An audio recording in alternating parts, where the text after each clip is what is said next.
How's it going, everybody? This is Wall of Sound. My name is Cody, and joining me today is a very special guest. I have Tom Williams, the guitarist from Straight from the Path. Tom, how are we doing today? Doing good, bro. Doing good. It's We just had a nice chat about wrestling and bullshit before we got on here, so I'm stoked to talk to you. absolutely. And I want to start by saying this is a very full circle moment for me because I've now been doing interviews for 10 years and doing media, and the first band that ever took a chance to sit down with me in person and do an interview was Straight from the Path in Australia on the Subliminal Criminals tour.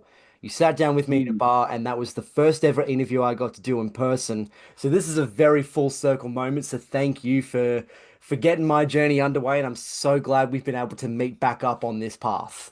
Let's go, bro. Full circle. Love that. Absolutely, absolutely. Now, let's talk about the band's surprise, let's say that, brand new album, Clockworked.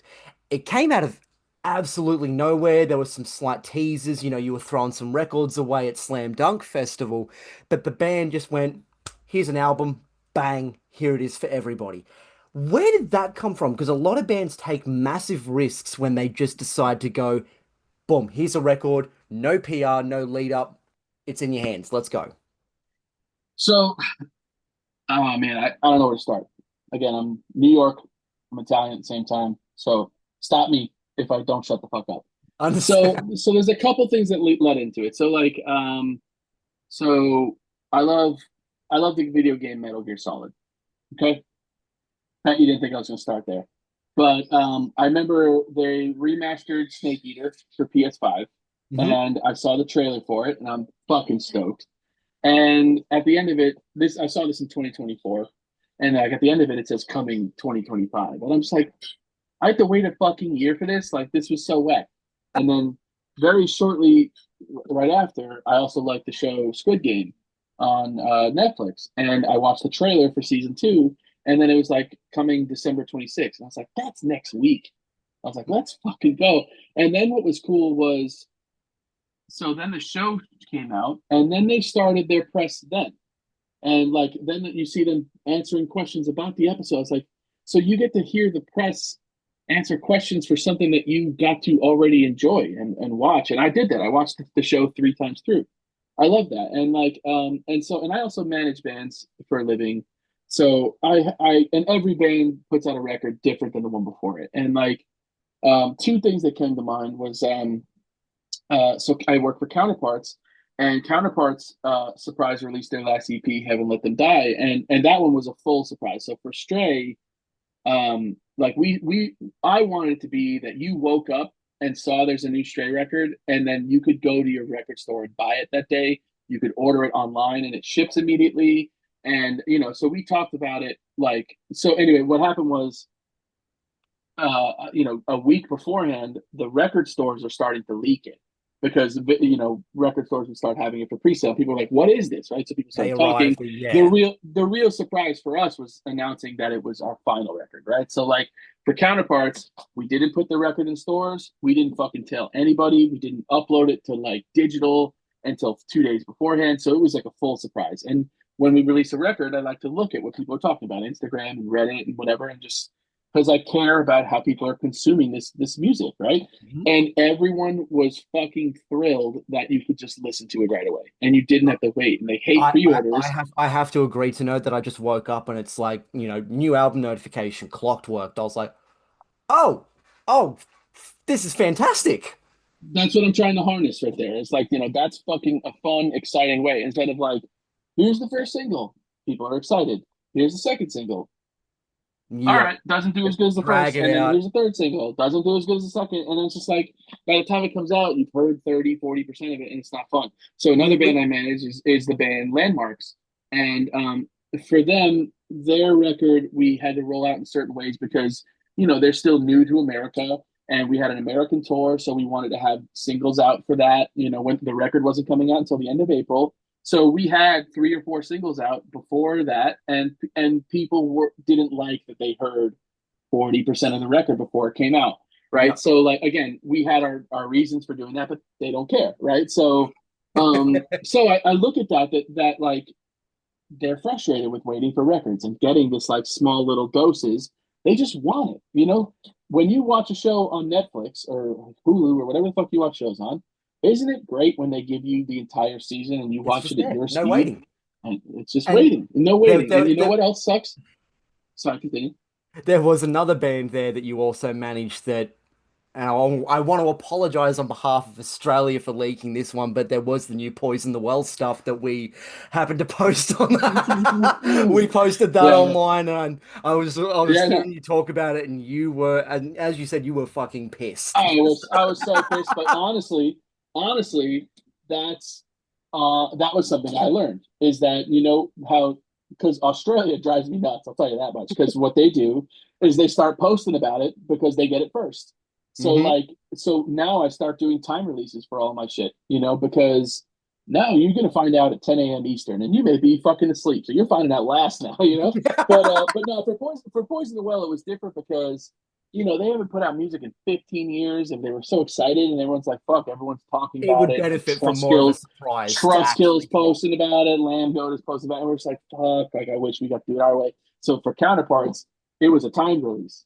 Yep, Stray, it was a timed release. So like those yep. things came out at 10 a.m. Eastern for the world. So Yep. It's the way so to there do was it. no leaking. Yeah, that's the way to do And it. it, you see that Australia gives you the shits and that rub. So now we have to talk about the band coming back to Australia just to really Oh balance it out and help you. yeah. And I mean, I'm just fucking around. I love Australia more than anything. Like no, so. absolutely. I mean, look, when the breakup was announced, I think it absolutely caught the world off guard to say, that this was it and 2025 would culminate. That's it for the band. And a lot of people straight onto that post were saying like, oh, we know Europe and UK and US are happening, but what about Australia? And I remember seeing the band say, oh, if we can make it happen, we will, but we can't guarantee anything. And then just a few weeks later, bam, here's the Yeah, Australian tour.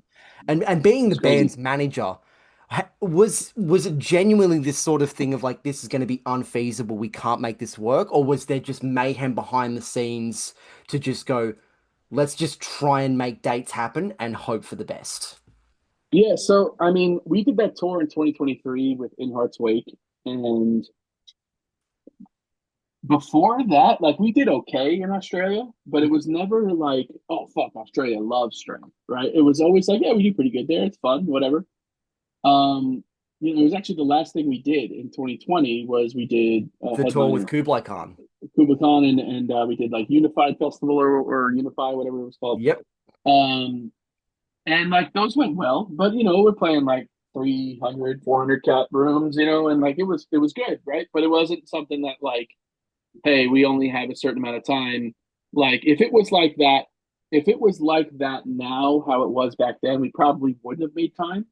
But when we went back with In Heart's Wake, like, man, Those rooms were people full. I was there in Brisbane and and people went fucking apeshit for Stray.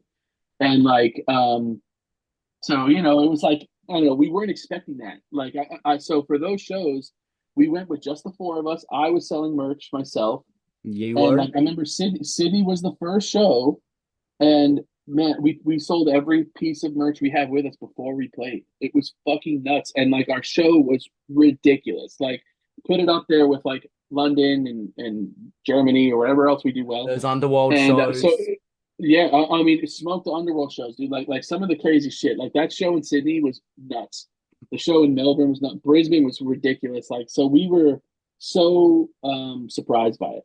So then when we announced we were breaking up, there was hundreds of come to Australia, and I was like, "Fuck, maybe we should come back," because the last time we went, it was fucking great. And there's all these comments, and so we hit up the promoters, and we're like, "Hey, can you find shows in 2 months, 2.5 months?" And they're like, yeah, we'll try. And they did. And we pulled it off. And like, because normally you book an Australian tour like a year out, and we booked it Mhm. 2 months Yeah, out, it's and it's like, a financially sort of detrimental thing for some bands to come out here, so they've got to plan it before all the other tours to try and build themselves a cushion to get out here.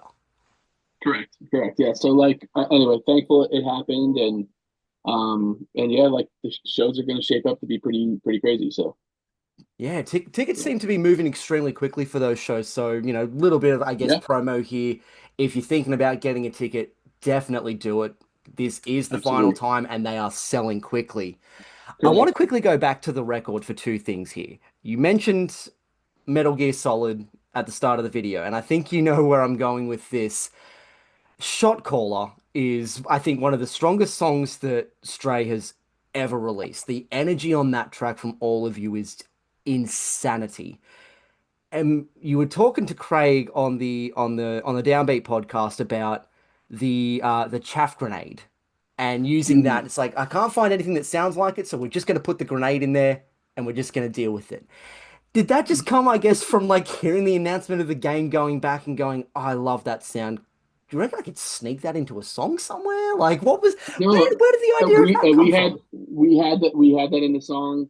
I just love Metal Gear Solid. Like even right here, like my entire wall is full of like packaged, like in the original packaging Metal Gear Solid toys. It's ridiculous. Like, but so I love the game, and I wanted to think of something. I was trying to create something with a pedal that sounded like it. Now I wasn't even referencing that, but after we worked on it for like maybe 20 minutes, 30 minutes of trying to find this noise.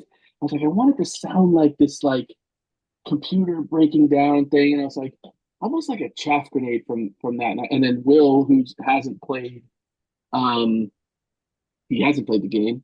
I was like, look that up, and then he played it, and I was like, put that clip in the sound, We'll and just then he play put it in, something. and I was just like, that's it, that's just what we're doing. And I was like, that's why I was like, no one can tell me to take this out later. Like this is it. Don't talk to me about it. And everyone's like, If I'm we're fine bringing with it. But anything to yeah, this record, it's this, and you're not touching yeah, I it. was just like, don't ask me to change it. Don't tell me you don't like it later. I don't want to hear it. Like, it's in the song. It's in the It song. reminds me of those like old Metallica interviews where they'd be like, it's like you want to hear it with vocals, go and fucking sing it. You know, like Yeah, yeah. Oh yeah. I moving on with that as well, like with the record, you do bring in two bands that you said that you managed. You have incredible features from Landmarks and the return of Poison the Well. But I Yeah. want to say here that I think Stray has the best lot of features on in any discography ever for people that have shown up on your records.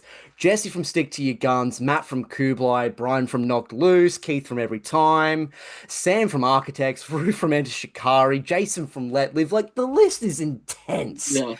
Was there Pretty cool when ever you hear it anyone listed out like though? that. Pardon? I said it's cool when you hear it listed like that. I was like, yeah, It's that's it's cool. Yeah. it's it's epic, for what those bands have achieved. Was there ever anyone though that you had lined up like I want this person to do this song and it just didn't happen? Like was there anyone that just missed out on being on a Stray record that you went, "Damn, that would have been awesome to have." We Julian Baker was supposed Ooh. to be on the last record, Yep. Euthanasia, and we have a mutual friend. I've met her a few times. I met her once in Nashville, and she was the first person to the door, and she bought a T-shirt for Trey. I was like, wait a second. I was like, hold the fuck on. Like what? And I found out that she just like listens to Stray like forever, which is fucking cool. Anyway, from there, like I know that her drummer, and I asked, I was like, would she ever do this? And he was like, yeah. She said she's down, whatever. And then like reached out, and then it just didn't work out. You know what I mean? And then she went on to do Boy Genius and all this crazy stuff. So like I get it, like she was just crazy. But that one was like, oh, that would have been so nice, It's a big what if in the career of things. Yeah, yeah, for sure. That and then there's some people I've always wanted to get, like Daryl from Glassjaw, Chino, of course, would have been awesome. Yes.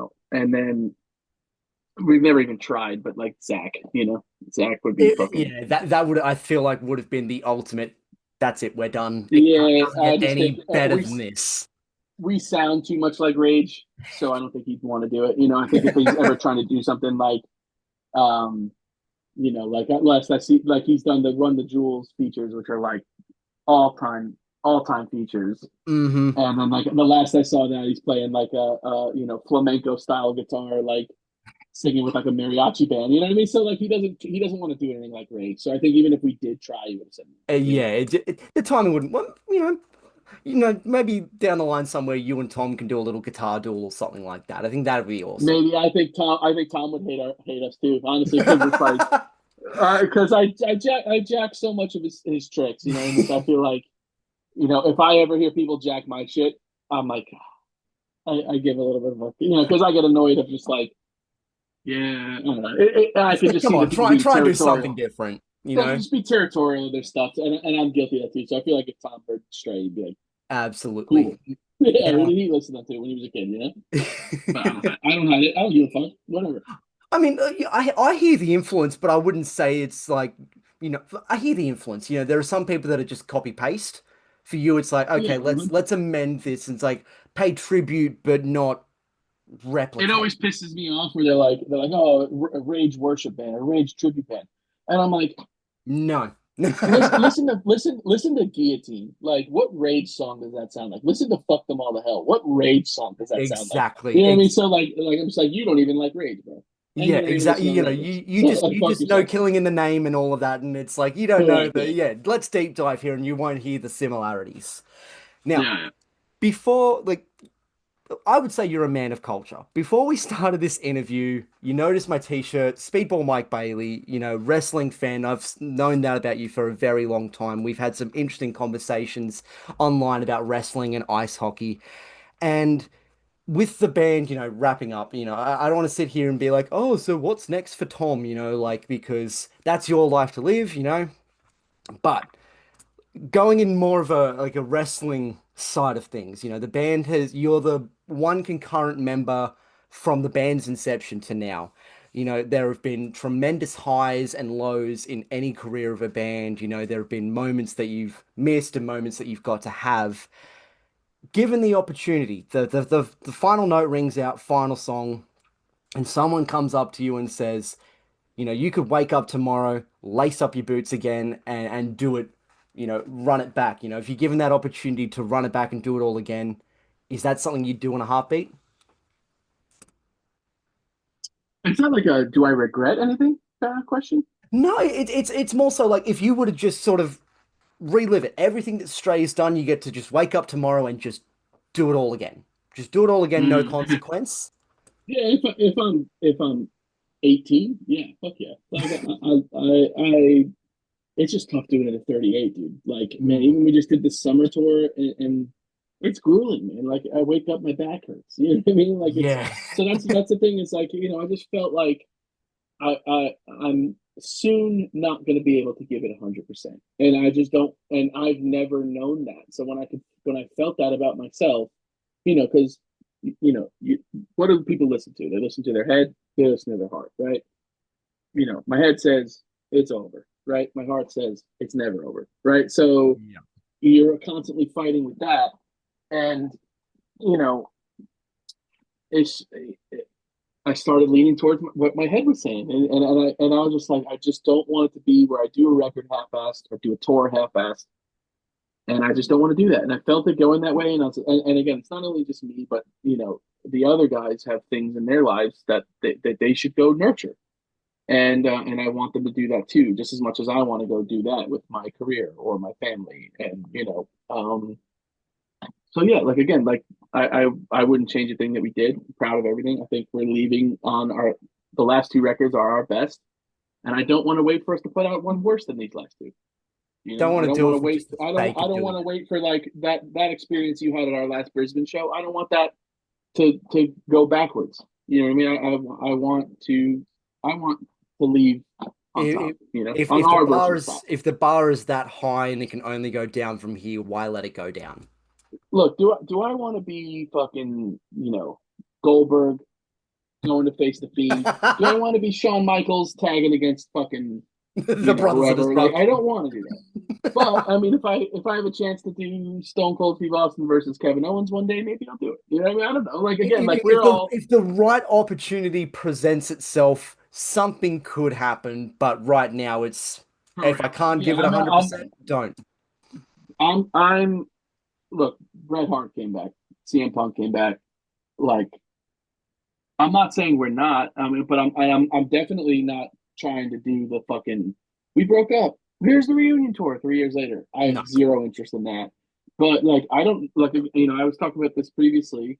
Was I think refused stopped playing shows in a basement in America to 50 people, and then they came back and played fucking late night with Jimmy Fallon. You know what I mean? So it's like I don't know if our songs take a life of its own and there it makes sense for us to come back in 5 to 10 years. Like me and the guys, like we're still brothers. You know what I mean? Like we're still Yeah. tighter than ever. So like that's not off the table. It's not like I'm fucking Bret Hart and they're fucking Vincent. It's just not gonna happen, right? It's just Um, now is the perfect time to just say, if we're not into it, let's just put it over here, be done with it. If we yeah, come back, cool.